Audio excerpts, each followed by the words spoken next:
अस्सलामुअलैकुम, how are you बच्चों। तो बच्चों आज आप पढ़ने वाले हो व्हीटस्टोन ब्रिज। व्हीटस्टोन ब्रिज क्या होता है बेसिकली? देखो, ये एक सर्किट होता है 5 रेजिस्टर्स का, जिसके अंदर हम लगाते हैं कितने? 5 रेजिस्टर्स। पहले आप इसको बनाने का तरीका क्या है कि आप प्यारी सी पतंग बना लो। ओके, ये आपका क्या है, ये रेक्टेंगल है, जो भी है, जैसा भी है। और इसके इन चारों जो आपने खाली जगह छोड़ी हैं उसके अंदर रेजिस्टर्स लगा दो।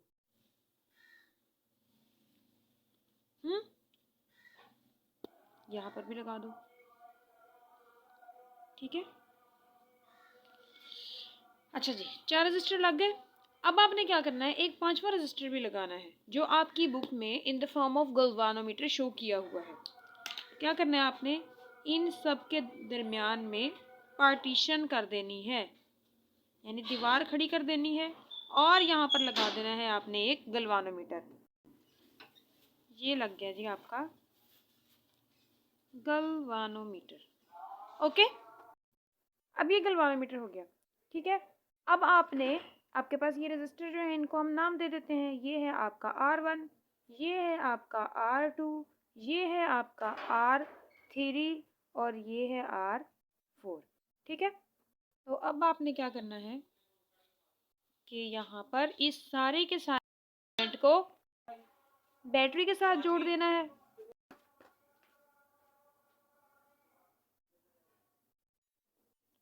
ओके, ये आपकी बैटरी है। अब देखो बेटा, इस पूरे के पूरे को आप कहते हो व्हीटस्टोन ब्रिज। तो हमें क्या जरूरत पड़ेगी, ये आपको सर्किट जैसा लग रहा होगा कुछ, तो इस स्पेशल सर्किट को बनाने की हमें क्या जरूरत है। हम किसी और तरह के भी तो सर्किट बना सकते हैं, और जितने भी हम सर्किट बनाते हैं, जैसे आपने पीछे किरचॉफ रूल पढ़ा था, उसमें कोई काफी सारे हमने सर्किट देखे थे, तो उसको तो कोई स्पेशल नाम नहीं दिया हुआ था। तो इसमें क्या खास बात है कि हम इसको स्पेशल नाम देते हैं। तो सबसे पहली बात यह है कि व्हीटस्टोन ब्रिज जो है ना, व्हीटस्टोन था एक साइंटिस्ट का नाम, और ये इसने ब्रिज बनाया था। इस ब्रिज बनाने का मकसद ये था कि हम इसको यूज करते हुए किसी भी अननोन रजिस्टर का पता लगा सके। कैसे? देखो, बेसिकली व्हीटस्टोन ब्रिज जो होता है ना, उसकी एक कंडीशन होती है, स्पेसिफिक कंडीशन होती है, उसी को आज आपने पढ़ना है। और वो उस कंडीशन का नाम क्या है, उसको हम कहते हैं बैलेंस्ड व्हीटस्टोन ब्रिज, ठीक है। क्या कहते हैं? Balanced Wheatstone bridge, BRIDGE bridge. Okay, अब बैलेंस्ड व्हीटस्टोन ब्रिज किस कंडीशन का नाम है, ये क्या बुला है? तो इसमें क्या होता है कि हमने एक ऐसी कंडीशन फाइंड करनी है जिसमें, देखो, अब आपने बैटरी तो अटैच कर दी, तो क्या होगा कि इस बैटरी की वजह से इस ब्रिज के अंदर, ये वाला ब्रिज जो है, इसके अंदर कोई ना कोई करंट भी तो होगा ना, ठीक है। करंट फ्लो करेगा, जब करंट यहाँ से फ्लो करेगा, यहाँ से, तो इधर आएगा, इधर से वो इधर जाएगा, और कुछ इधर भी जाएगा। यहाँ से करंट जो होगा वो जब यहाँ पहुँचेगा तो कुछ यहाँ जाएगा, कुछ यहाँ जाएगा, इधर भी तो फ्लो करेगा करंट। और ये गलवानोमीटर जो है उसके अंदर से भी करंट गुजरेगा। अब याद रखना बेटा, गलवानोमीटर जो है उसकी भी एक रेजिस्टेंस है, ठीक है। और यहाँ से जब करंट जाएगा तो गलवानोमीटर डिटेक्ट कर लेगा। अब हम ये चाहते हैं कि कोई ऐसी कंडीशन हो, कोई ऐसी सूरत हाल हो कि यहाँ पर ये जो गलवानोमीटर लगा हुआ है ना, इसके अंदर से कोई करंट पास ना करे। अब करंट क्यों ना पास करे, हमें क्या आफत आई हुई है, करंट अगर नहीं पास करेगा, देखो अभी तो ये ना सीरीज है ना पैरेलल है, ये पता है ना आपको, ठीक है, ना सीरीज है ना पैरेलल है। किरचॉफ रूल से हम इसको कर सकते हैं, लेकिन हम चाहते हैं कि यहाँ से ये गलवानोमीटर से कोई करंट ना पास करे। जब कोई करंट ना पास करे तो उसको हम कहते हैं बैलेंस्ड व्हीटस्टोन ब्रिज। तो बैलेंस व्हीटस्टोन ब्रिज क्या होगी? It is condition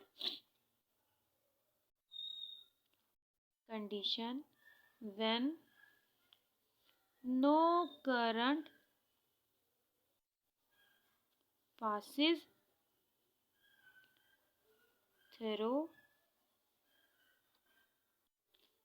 mid resistor भी लिख सकते हो। अगर यहाँ पर रेजिस्टर शो कराया हुआ है तो आप मिड रजिस्टर लिख सकते हो।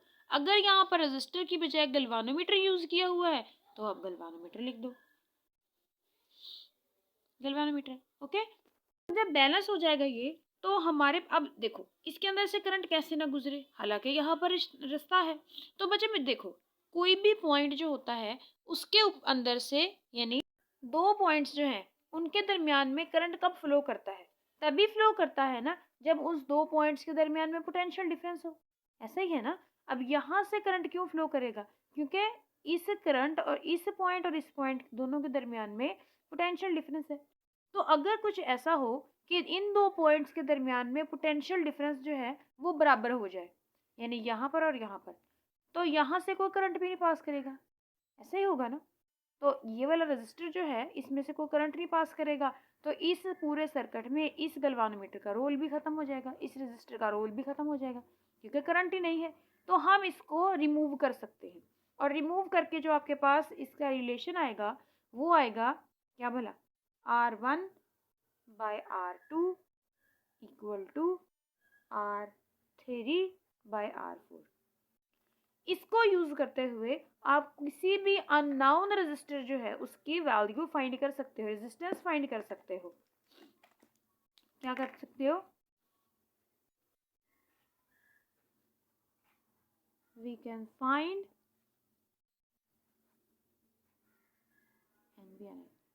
resistance of an unknown resistor। Okay, unknown resistor जो है उसके रेजिस्टेंस को फाइंड कर सकते हो। तो अच्छा, अब ये सूरत हाल हमारे पास कैसे आ सकती है वो भी हम देख लेते हैं। उस कंडीशन को फाइंड करने के लिए हम क्या करते हैं कि इस सर्किट को थोड़ा बड़ा बना लेते हैं, ताकि हमें ना इसको, चलो रहने दो, इसी से देख लेते हैं। देखो बेटा, यहाँ से आपने इस सर्किट को, यानी यहाँ से बैटरी जो है वो करंट फ्लो कर रहा है बैटरी की वजह से। बैटरी चार्जेस देती है नहीं, बैटरी पहले से मौजूद कंडक्टर में चार्जेस को एनर्जी प्रोवाइड करती है कि वो सर्किट में फ्लो कर सके। सही है।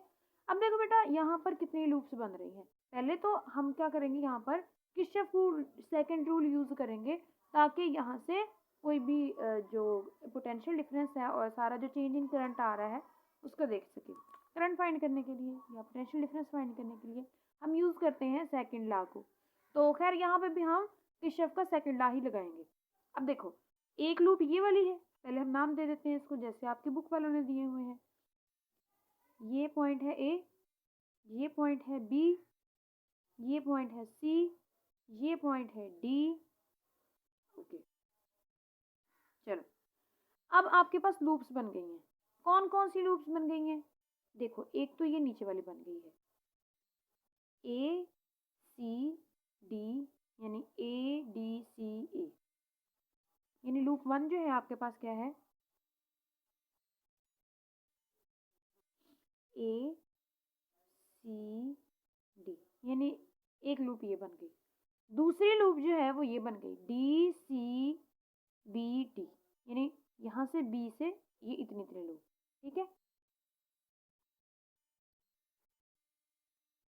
लूप 2 कितनी बन गई, बी से स्टार्ट किया, B D B D C और बी। सही है। अब लूप 3 यानी यहाँ से, तो ये ए डी बी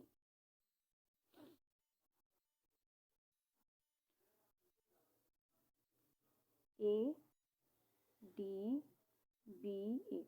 अब इसका मतलब, यानी पहले इसका मतलब ये है कि आप पहले पॉइंट से शुरू हुए और वापस उसी पॉइंट तक आ गए। ये डी के बाद A D C, sorry A D C और ए, यहाँ पे समझ आ गई। अब इन तीनों लूप्स के अंदर हमने क्या करना है, किरचॉफ लॉ में हम क्या करते हैं, पहले लूप सेलेक्ट करते हैं, फिर उसके अंदर करंट को देखते हैं। तो करंट आपकी मर्जी है, क्लॉकवाइज ले लो, एंटी क्लॉकवाइज ले लो, या दोनों में डिफरेंट ले लो, आपकी मर्जी है खुद की। तो हम यहाँ पर जो करंट देखते हैं, देखो हम यहाँ पर यही ले लेते हैं। बेटा करंट को पहले समझ लेना, लेकिन उससे भी पहले आपको किरचॉफ का रूल जो है वो लगाना आता होना चाहिए। अगर आपको नहीं आता तो आप जाओ शाबाश, पीछे वाला लेक्चर लेके देख के आओ, उसमें हमने इसको एक्सप्लेनेशन से पढ़ा है और सिंपल से कॉम्प्लेक्स सर्किट तक गए हैं, उसको क्या करते हुए भला, सॉल्व करते हुए। तो आपको इजीली वहाँ पे समझ आ जाएगी। ठीक है, अब देखो इसके अंदर करंट I1 है, इसको करंट I2, मर्जी है, इसको बेशक आपकी मर्जी है, जो मर्जी करंट ले लो, इसको 1 बोल दो, 2 बोल दो, 3 बोल दो, ये जैसे मर्जी बोल दो। तो मैं बुक को ही फॉलो करूँगी ताकि आप लोगों को कन्फ्यूजन ना हो और बुक से और मेरा लेक्चर जो है वो डिफरेंट ना हो। देखो ये हो गया I3। ओके, देखो हम क्या करते हैं, अब आपने लूप भी सिलेक्ट कर ली है, लूप के अंदर करंट जो है उसको भी सिलेक्ट कर लिया है।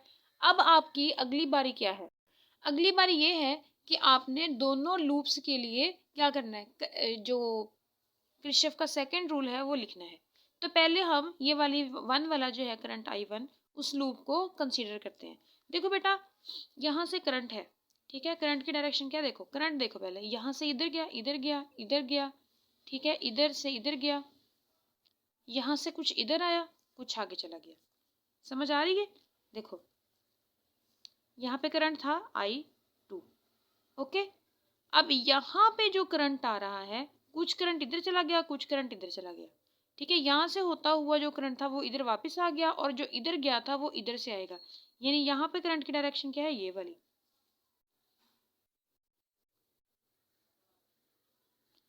ये वाली। सही है, समझ आ गई? अब बच्चे आपने लूप के लिए कंडीशन लिखनी है, तो आप ना यहाँ ए से स्टार्ट कर लो, इस रजिस्टर से। सही है, जब हम रजिस्टर आर में गए तो आपको पता है कि यहाँ पर पोटेंशियल ड्रॉप कितना होता है, IR।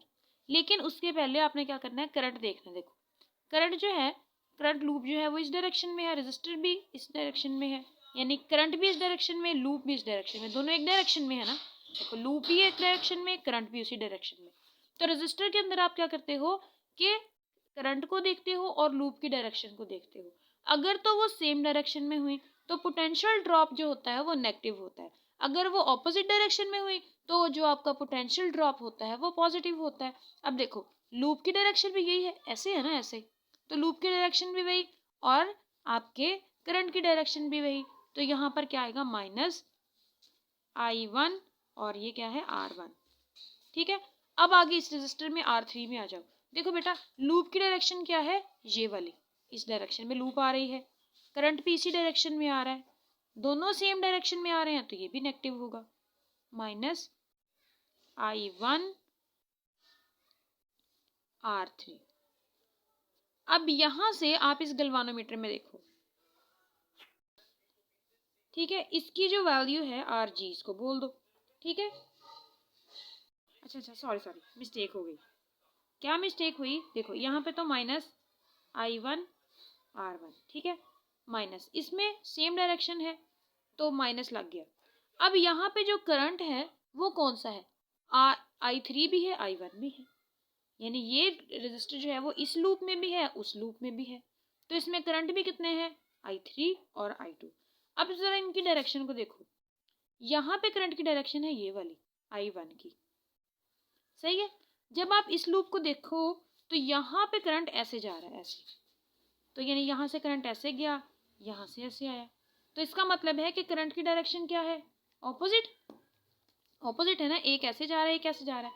दोबारा सुनो बेटा, देखो यहाँ से I1 जो है वो इस डायरेक्शन में आ रहा है, इस डायरेक्शन में ऐसे आ रहा है इस करके। ये वाला जो है वो देखो यहाँ से ऐसे गया, ऐसे आया, ऐसे ऐसे ऐसे ऐसे, इसकी डायरेक्शन ये, इसकी डायरेक्शन ये। समझ आ गया, ये इधर को आ रहा है, ये इधर को जा रहा है। अब दोनों करंट की डायरेक्शन क्या है, ऑपोजिट। तो जैसे ही आप इस रजिस्टर पर गए, आपने देखा कि ये दोनों करंट तो आपस में क्या कर रहे हैं, टकरा रहे हैं, लड़ रहे हैं। तो आप दोनों करंट लड़ रहे हैं, तो आपने बस अपने वाला पकड़ा और दूसरे को वहीं छोड़ा। यानी अपने वाला पकड़ा, कौन सा था, I1, दूसरे वाला कौन सा था, I3, उसको वही रहने दिया। तो कहा भाई तू यहीं रह, हम अपने वाला लेके जा रहे हैं, और साथ में R3 आ गया। अब समझ आ गई? अच्छा, तो इसके बाद आप गए इधर गलवानोमीटर में।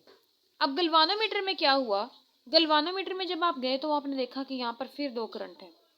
एक करंट जो है वो इस डायरेक्शन में आ रहा है, ठीक है, अपनी मौज में ऐसे चलता जा रहा है।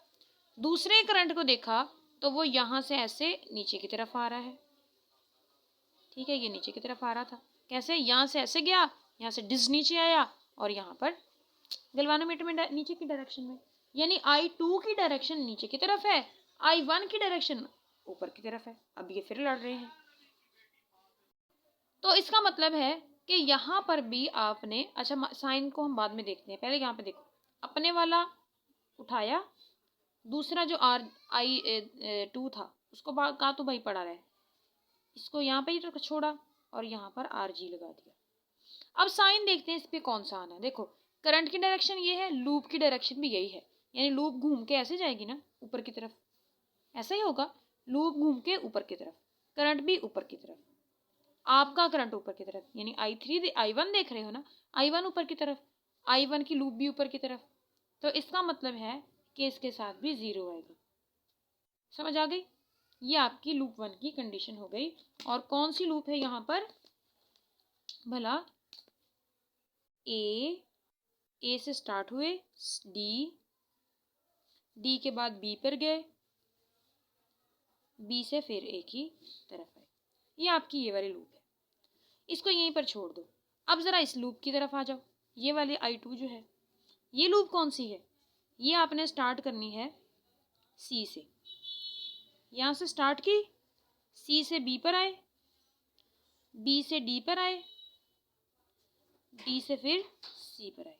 अब ज़रा इसको देख लेते हैं बच्चे। मैं आपको फिर बता दूं कि अगर आपने किरचॉफ का रूल नहीं पढ़े तो फिर आपको ये नहीं आएगी।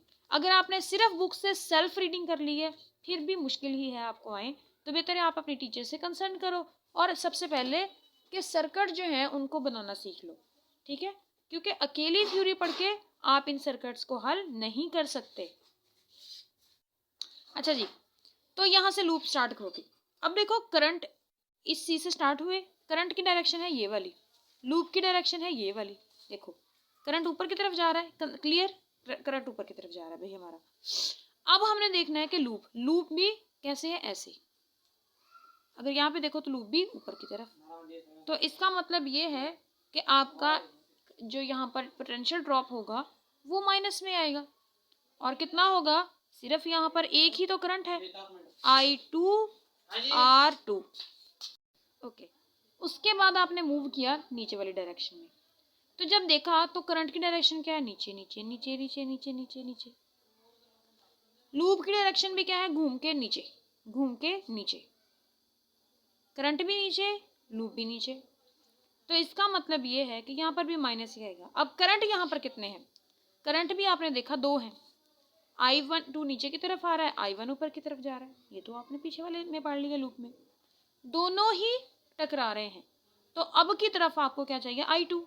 तो आपने I2 पकड़ा, दूसरे वाले को कहा भाई तू यहीं पे रह, जो कर रहा है करता रहे, हम अपने बच्चे को लेके जा रहे हैं, सॉरी I1। तो आपने अपना बच्चा I2 पकड़ा और दूसरे का बच्चा I1 पड़ा रहा वहां पे, उसको नहीं उठाया और अपना लेके घर आ गया। साथ में रजिस्टर कौन सा है? RG। ओके, यहां से आपने लेना देना कर लिया। उसके बाद आप अगली जगह पर आए, तो यहाँ पर देखा तो आपका करंट यहाँ से मूव किया, यहाँ पर आ गया। जब आप यहाँ पर आए तो करंट इस डायरेक्शन में, लूप भी घूमकर इस डायरेक्शन में, लूप ऐसे घूम रही है ना, ऐसे ऐसे, तो जब घूम के ऐसे आएगी ऊपर की तरफ, एक ही डायरेक्शन है, तो पोटेंशियल ड्रॉप क्या होगा भैया? नेगेटिव होगा, तो माइनस। यहाँ पर भी 2 करंट हैं, कौन कौन से? एक I3, क्योंकि ये जो है वो इस लूप में भी है, इस लूप में भी है, 2 करंट है। अब अगर आप देखो तो आपका I2 जो है वो इस डायरेक्शन में है, ऊपर की तरफ, लेकिन I3 जो है वो नीचे की तरफ है। यहाँ से करंट आया, नीचे की तरफ गया, ये तो नीचे की तरफ है भैया। करंट की यानी दोनों करंट आपस में लड़ रहे हैं। सेम डायरेक्शन होती तो हम प्लस कर देते, उल्टी डायरेक्शन है तो हमने माइनस कर देना है। तो यहाँ से हमने क्या करना है? आपको कौन सा चाहिए? आप ये बताओ, 2 करंट लड़ रहे हैं, आपको कौन सा चाहिए? आपको चाहिए I2, तो I2 पकड़ो, I3 को पड़ा रहने दो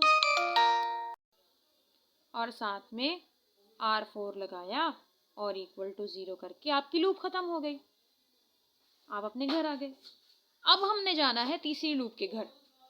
तीसरी लूप के पास जब आप गए तो इस लूप का नाम क्या है? शुरू आपने किया सी से, उसके बाद आए आप डी पे, डी से आप आए ए पे, वेले हो घर से आते जा रहे हो, ए से दोबारा सी पे। ओके, लूप लिख ली। अब हमने क्या करना है, अब हमने हर घर में जाना है और देखना है उसमें से आपको क्या मिलता है। तो लूप का, क्लोज लूप का, अब क्लोज लूप में ये होता है बेटा कि आप किसी भी पॉइंट से शुरू कर सकते हो, बस वापस आपने उसी पॉइंट तक आना है। यानी यहाँ पे बैटरी लगी है तो आप रजिस्टर से शुरू कर लो, बस वापस रजिस्टर तक आ जाना, कोई फर्क नहीं पड़ता। चाहे इस रजिस्टर से शुरू कर लो, बस वापस इसी रजिस्टर तक आ जाना। ओके, तो मैं बैटरी से नहीं स्टार्ट कर ली, मैं इस रजिस्टर से स्टार्ट कर रही हूँ, मेरी मर्जी। तो जब आप इधर आए तो आपने देखा कि आपका करंट, अच्छा लूप की डायरेक्शन ये है, करंट की डायरेक्शन भी यही है, करंट नीचे को आ रहा है, करंट की डायरेक्शन भी यही और लूप की डायरेक्शन भी यही, ठीक है, तो माइनस। अब करंट यहाँ पर दो है, करंट यहाँ पर क्या है, दो, I2 और I3 लड़ रहे हैं दोनों। तो आपको इस दफा क्या चाहिए, I3 चाहिए ना, आपको अपना बच्चा चाहिए, तो I3 पकड़ और दूसरे का बच्चा I2 जो है वो वहां पर पड़ा रहे। दूसरे के बच्चे पर क्या जोर होता है, उसको थोड़ी ले जा सकते हो आप, और साथ में R4 लगा दिया। उसके बाद आप आए, अगला घर था R3 का। जब आप यहाँ पर आए तो आपने कहा है यहाँ पर भी दो ही करंट है, कि एक तो I1 था, दूसरा I2 था। I1 नीचे आ रहा था, I3 ऊपर जा रहा था। देखा तो दोनों की डायरेक्शन उल्टी थी। तो यहाँ पर भी आपने साइन बाद भी लगाते हैं, ठीक है। अपना बच्चा I3 है, उसको पकड़ा, I1 पड़ा रहे, हमें उससे क्या लेना देना, तो और यहाँ पर I3। ओके, अब साइन की बात आ गई। करंट जा रहा है ऐसे, टिंग टिंग ऐसे, टेंग ऐसे ऐसे ऐसे ऐसे। लूप की डायरेक्शन भी क्या है, ऐसे, यानी करंट की ऐसे, टिंग टिंग टिंग टिंग ऐसे। लूप की डायरेक्शन भी वही, करंट की डायरेक्शन भी वही, तो साइन लगेगा माइनस का। उसके बाद आप आए यहां से घूमकर बैटरी के पास। अब बैटरी जो है उसका ये होता है कि उसमें आप करंट या लूप नहीं देखते, उस सॉरी करंट नहीं देखते, सिर्फ लूप देखते हो। देखा कि लूप आपकी नेगेटिव से पॉजिटिव जा रही है, नेगेटिव से पॉजिटिव, नेगेटिव से पॉजिटिव। तो नेगेटिव से पॉजिटिव बाद वाला देखते हैं, तो पॉजिटिव जा रही है तो पॉजिटिव आएगा। शुक्र है कुछ ना कुछ पॉजिटिव भी आया, नेगेटिविटी की भरमार हो गई थी, मुझे तो नेगेटिव एनर्जी आ रही थी यहाँ से, नेगेटिव वाइब्स आ रही थी यहाँ से। तो खैर यहाँ पर जो बैटरी है उसका पोटेंशियल डिफरेंस है V इक्वल टू 0। अच्छा, अब ये आ गए आपके पास। अब आपने क्या करना है ये कि एक कंडीशन आपको याद होगी जो हमने शुरू में, वो कोई 200 साल पहले पढ़ी थी, कि हमने जो व्हीटस्टोन ब्रिज बनाना है इसमें गल्वानोमीटर के अंदर करंट 0 होना चाहिए। अब यहाँ पर देखो जरा, गल्वानोमीटर में से कितना करंट गुजर रहा है, ये वाला, ये वाला। अब देखो यहाँ पर लिख लो अलग से कितना करंट है उसमें, यानी एक दफा क्या कितना है ये बता, I1 माइनस I2, ठीक है।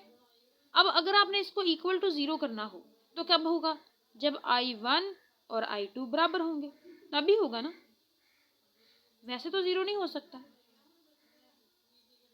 यहाँ पर भी देखो, सॉरी यहाँ पे I1 I2, तो इसका मतलब है जब दोनों करंट बराबर हो जाएं, यानी जितना इधर से इधर को आ रहा है उतना इधर से, क्योंकि देखो ये ऑपोजिट डायरेक्शन में है ना, I1 ऊपर की तरफ जा रहा है, I2 नीचे की तरफ आ रहा है, डायरेक्शन तो पहले ही ऑपोजिट है इनकी, डायरेक्शन का तो लेना देना ही नहीं है, वो तो रोला ही खत्म हो गया है। रोला किस चीज का है, मसला क्या है, वो ये है कि हमें मैग्नीट्यूड बराबर करनी है इनकी, तो जब बराबर हो जाएंगे तो करंट भी 0 हो जाएगा।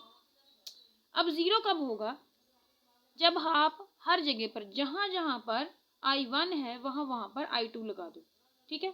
जहां जहां पर I1 है, देखो इन दो इक्वेशंस को उठा लो, तीसरी की जरूरत ही नहीं है आपको। तो यहाँ पे देखो ये आपके पास क्या बच जाएगा, minus I1 R1 minus I1 minus I3 और R3 माइनस, ये तो 0 हो गया ना ये वाली टर्म, तो इक्वल टू 0 हो गया, ये इक्वेशन नंबर 1 बोल दो। अब इधर आ जाओ ज़रा, यहाँ पर भी ये वाला RG 0 हो जाएगा और minus I2 R2 minus I2 minus I3 into R4 equal to 0। ये इक्वेशन नंबर 2 बन गई आपके पास। तो अब देखो बेटा, सारी इक्वेशन में यहाँ पर I1 और I2 आ रहे हैं, बाकी तो सारा सेम है ना। देखो करंट सारी सेम है, यहाँ पर I1 है, यहाँ पर I2 है, यहाँ पर I1 है, यहाँ पर I2 है। ठीक है, अब सॉरी, ठीक है, अब आपने यहाँ पे पढ़ा कि I1 और I2 बराबर हैं, तो आप इसको एक्सचेंज कर सकते हो। कैसे? यहाँ पर I1 है, इसको वैसे लिख लो, यानी minus I1 R1 minus I1 minus I3 R3 equal to 0। प्यारा सा। इस कंडीशन में जहां जहां पे I2 है वहां पर I1 लगा दो, माइनस ये I1 हो गया क्योंकि I2 और I1 बराबर है, R1 माइनस I2 की जगह पे I1 माइनस I3 और साथ में R4 इक्वल टू 0। अब ये आपके पास हो गया। अब जब आप इसको क्या करोगे, जरा रीअरेंज कर लो, रीअरेंज ना करो या डिवाइड कर दो, सीधा ही डिवाइड कर दो। ठीक है, इन दोनों को आपस में डिवाइड कर दो।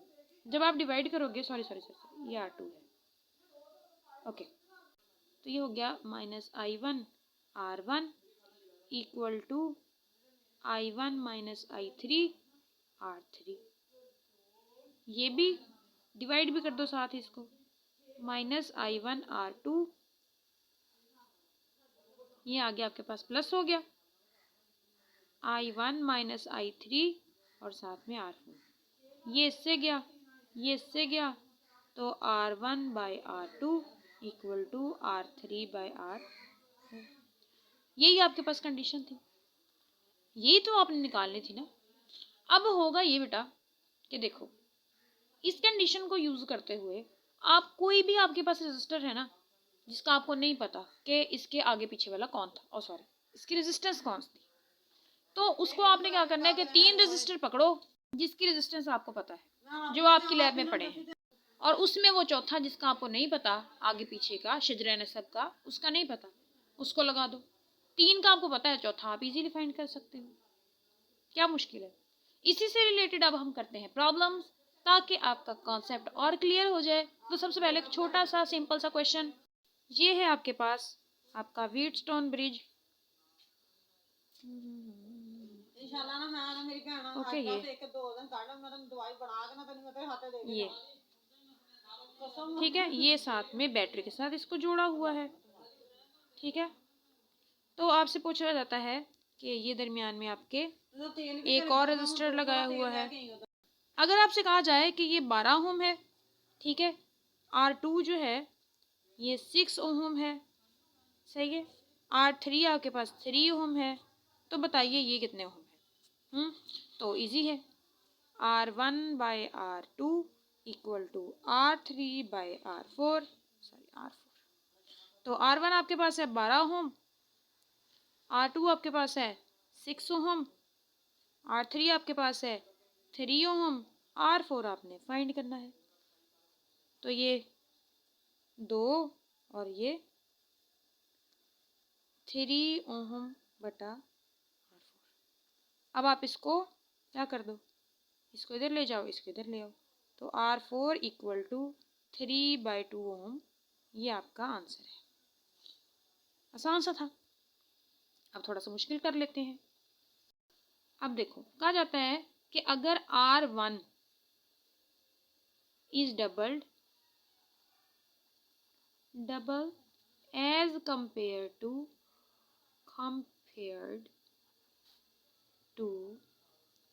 R2, यानी R1 जो है वो R2 के डबल है, and thrice as compared to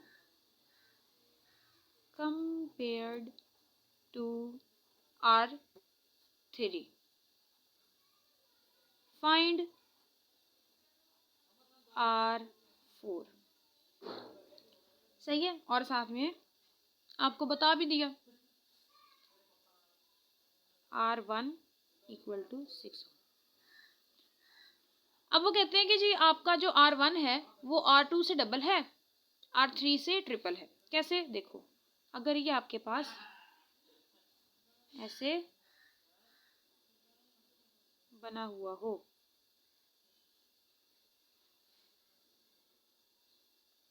टिंग टिंग टिंग, देखो जितना मर्जी अच्छे से मतलब कोशिश कर लूँ मैं, बनना अच्छा नहीं है ये, कोई बात नहीं, कॉन्सेप्ट होना चाहिए बस। एक ये रजिस्टर लगा हुआ है जिसका कोई काम ही नहीं है, ठीक है, इसको आपने यहाँ पे बैटरी के साथ जोड़ा हुआ है। तो आपसे कहा जाता है कि ये R है, ठीक है, तो ये 2R है, ये 3R है, तो ये क्या होगा? तो देखो, आपको पता है कि R1/R2 equal to R3/R4। R1 आपके पास क्या है? R, R2 क्या है? 2R, R3 क्या है? 3R, और R4 आपने फाइंड करना है। तो सबसे पहले तो ये R से R गया, सही है, तो ये 1/2 इक्वल टू 3R/R4। R4 निकालना है तो R4 इधर आ गया, ये 2 इधर आके मल्टीप्लाई हो गया, ये इधर आ गया, ये इधर आ गया, तो ये आपके पास आ गया 6R, ठीक है, तो ये 6R के बराबर है। समझ आ गई? मतलब है कि अगर आपको रजिस्टर R1 की वैल्यू पता चल जाए तो आप इजीली फाइंड कर सकते हो इसको। अच्छा, एक और क्वेश्चन करते हैं, सिंपल सा है और इजी सा है। देखो, वो कहते हैं कि अगर आपके पास यही एक ब्रिज है,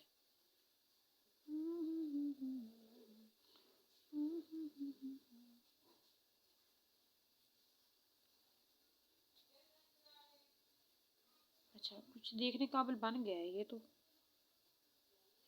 कभी कभी टेक्निक्स फेल हो जाती हैं और सिंपल सा बंदा, सिंपल सी चीज़ सही हो जाती है। अच्छा, दरमियान में एक रजिस्टर लगा हुआ है जिसका इस व्हीटस्टोन ब्रिज में वही रोल है जो सदर पाकिस्तान का पाकिस्तान में है, यानी कोई रोल नहीं है भी बस खाना पूरी के लिए। अच्छा जी, अब आपको कहा जाता है कि R1 है आपके पास 2 ओम, R2 है आपके पास 4 ओम, R3 है आपके पास 1 ओम, R4 है आपके पास 2 ओम है। चारों तो पता चल गए। अब हमने करना क्या है, बताती हूँ क्या करना है भैया, इतने अतावले क्यों हो रहे हो आप? ओके, तो आपसे पूछा जाता है कि इसकी आर इक्विवेलेंट बताओ कि टोटल रेजिस्टेंस इस व्हीटस्टोन ब्रिज में कितनी है। अब आपको एक चीज बेटा देखो, ये तो ना होने के बराबर है, तो इसका मतलब है कि इसको रिमूव कर दो, ठीक है, तो रिमूव करोगे तो इससे क्या बनेगा, आपको इजीली आपके पास ये सर्किट बन जाएगा, टिंग, ये वाला प्यारा सा खूबसूरत सा चैनल, ओ सॉरी, कॉन्सेप्ट कॉर्नर।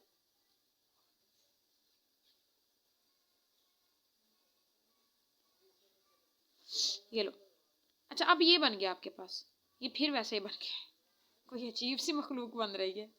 अच्छा देखो, अब ये आपके पास सीरीज में हो गए हैं, कौन कौन से देखो,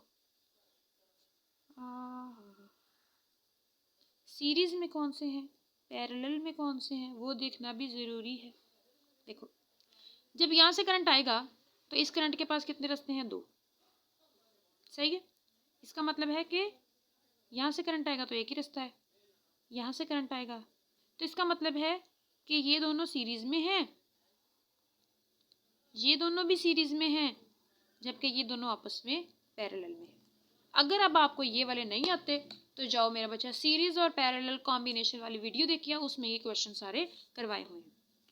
तो खैर, अगर नहीं भी किया तो हम यहाँ पे करवा देते हैं आपको, हम किस लिए हैं, हमारे होने का मकसद क्या है यूट्यूब पर, आप लोगों को पढ़ाना ही तो है।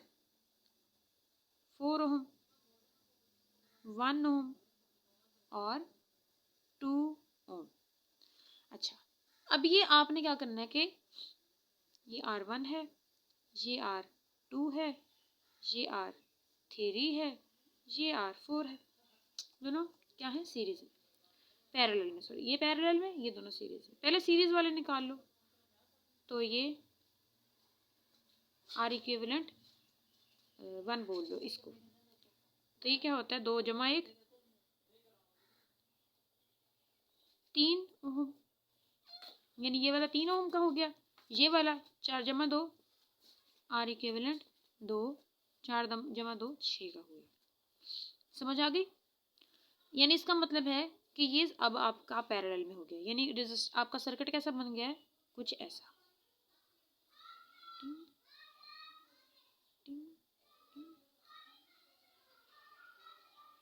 एक ये इक्विवेलेंट रेजिस्टेंस आपने निकाल ली है, एक ये निकाल ली है,